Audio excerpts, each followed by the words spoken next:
السلام علیکم۔ عالمی پابندیوں کے باوجود روسی معیشت معمول کے مطابق کیسے چل رہی ہے؟ یوکرین میں ایک خصوصی فوجی آپریشن شروع کرنے کے بعد روس پر تاریخی عالمی اقتصادی پابندیوں کی نتیجے میں روسی معیشت بری طرح متاثر ہوئی، لیکن ایک سال گزر جانے کے بعد بھی روسی معیشت بڑی حد تک معمول کے مطابق چل رہی ہے۔ اس پر بہت سے لوگ حیران ہیں، نہ صرف وہ عالمی طاقتیں جنہوں نے روس کے خلاف پابندیوں کے تانے بانے تھے، بلکہ خود روس کے سرکاری تجزیہ کار بھی حیران ہیں۔ شروع میں روسی ماہرین کا اندازہ بھی یہی تھا کہ عالمی پابندیوں کے چند ماہ بعد ملکی معیشت شدید مشکل کا شکار ہو جائے گی۔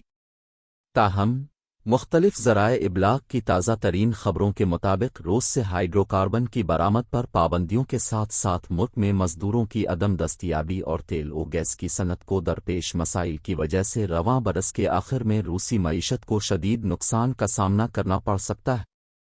لیکن اس حوالے سے کوئی حتمی بات کرنا مشکل ہے کہ ان مشکلات کی وجہ سے صدر پوتن کی حکومت کے پاؤں اکھڑ جائیں گے یا یوکرین میں جنگ ختم ہو جائے گی۔ 2022 کا سال اور روسی معیشت۔ دنیا کے اکثر ماہرین معیشت کا خیال ہے کہ ان کے اندازوں کے برعکس سنہ 2022 میں روسی معیشت حیران کن طور پر ٹھیک رہی۔ روس کے ایک سابق صدارتی مشیر سرگئی گوریوو نے حال ہی میں فوربس میگزین کو انٹرویو دیتے ہوئے کہا کہ روس میں افراط نظر میں اضافہ نہ ہونے کی بڑی وجہ یہ کہ سنہ 2022 کے ابتدائی ماہ میں عالمی سطح پر توانائی کی قیمتوں میں اضافہ ہو گیا تھا اور روس نے اس سے فائدہ اٹھایا۔ اس کے بعد جب روس نے درآمدات پر پابندیاں لگائیں تو اس کی درآمدات تقریباً ختم ہو گئیں اور اس کے ساتھ ساتھ کئی مغربی کمپنیاں بھی روس سے نکل گئیں یا کم از کم روس سے تجارت ختم کر دی۔ ان عوامل کی وجہ سے بھی روس کی معیشت کو فائدہ پہنچا اور مہنگائی پر قابو پا لیا گیا۔ ماسکو اسٹیٹ یونیورسٹی سے منسلک ماہر معیشت نتالیا زوبروچ نے بھی اپنے ایک حالیہ انٹرویو میں اسی قسم کے خیالات کا اظہار کیا ہے۔ ان کا کہنا تھا کہ سنہ 2022 میں روسی معیشت کے خراب نہ ہونے کی 3 بڑی وجوہات ہیں۔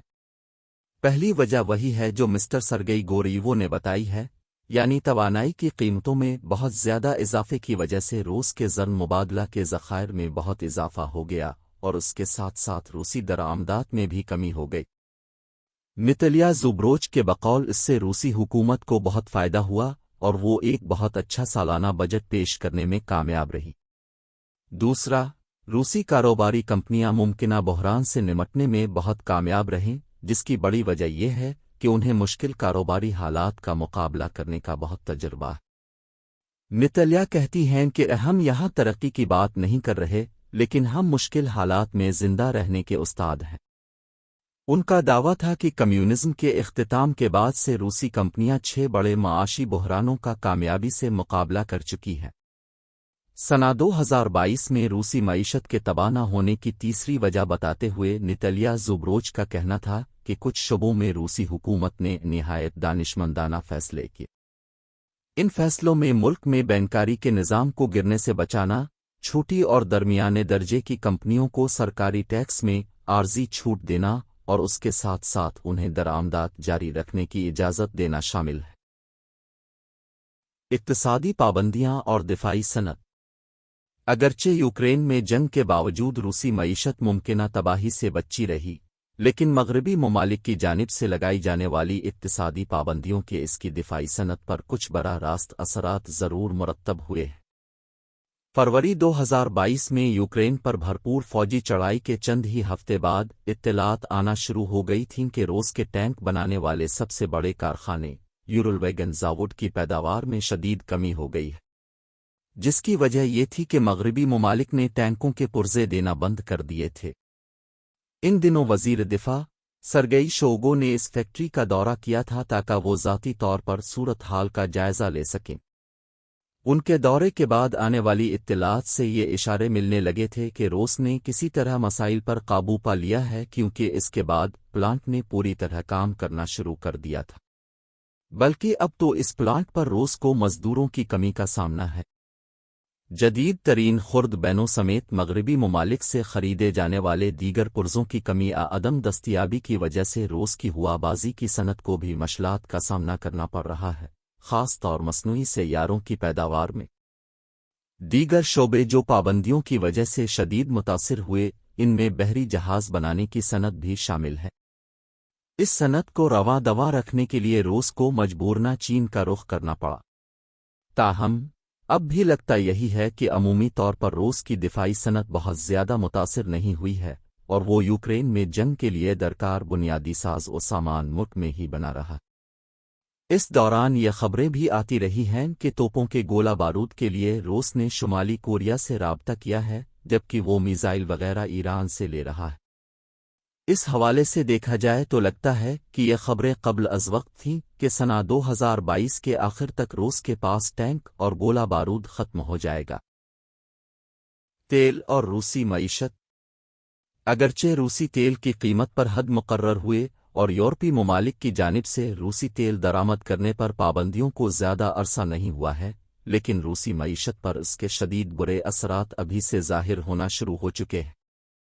انٹرنیشنل انرجی ایجنسی کے مطابق نومبر 2022 میں روس کی تیل سے آمدن میں شدید کمی ہو گئی، حالانکہ اس نے تیل کی پیداوار میں بہت اضافہ کر دیا تھا۔ نومبر میں ہی روسی برآمدات میں شدید کمی آ گئی، اور ایسا تقریباً گزشتہ 2 برس میں پہلی مرتبہ ہوا۔ تیل و گیس کی آمدن میں کمی سے روسی معیشت بری طرح متاثر ہوئی ہے، یہاں تک کہ بجٹ میں خسارے پر قابو پانے کے لیے حکومت کو قومی بچت فنڈ کا استعمال کرنا پڑا۔ وزارت خزانہ کے مطابق اس اقدام سے قومی بچت کے فنڈ میں 8% سے زیادہ کمی ہو گئی ہے، اور اگر معیشت کا یہی حال رہتا ہے تو 1 سال میں ہی یہ فنڈ ختم ہو جائے گا۔ دسمبر میں وزیر خزانہ انتون سلینوف نے خبردار کر دیا تھا کہ اگرچہ سنہ 2023 میں بجٹ میں خسارے کا تخمینہ 2% لگایا گیا ہے، لیکن خسارہ اس سے زیادہ ہو سکتا ہے۔ علامات سے ظاہر ہوتا ہے کہ یہ عمل پہلے ہی شروع ہو چکا ہے۔ وزارت خزانہ کے اعداد و شمار کے مطابق پچھلے سال کے مقابلے میں جنوری 2023 میں روسی تیل و گیس کی آمدن میں 46% کمی آ چکی تھی، جس کی وجہ سے وفاقی بجٹ میں بہت بڑا خلا پیدا ہو گیا۔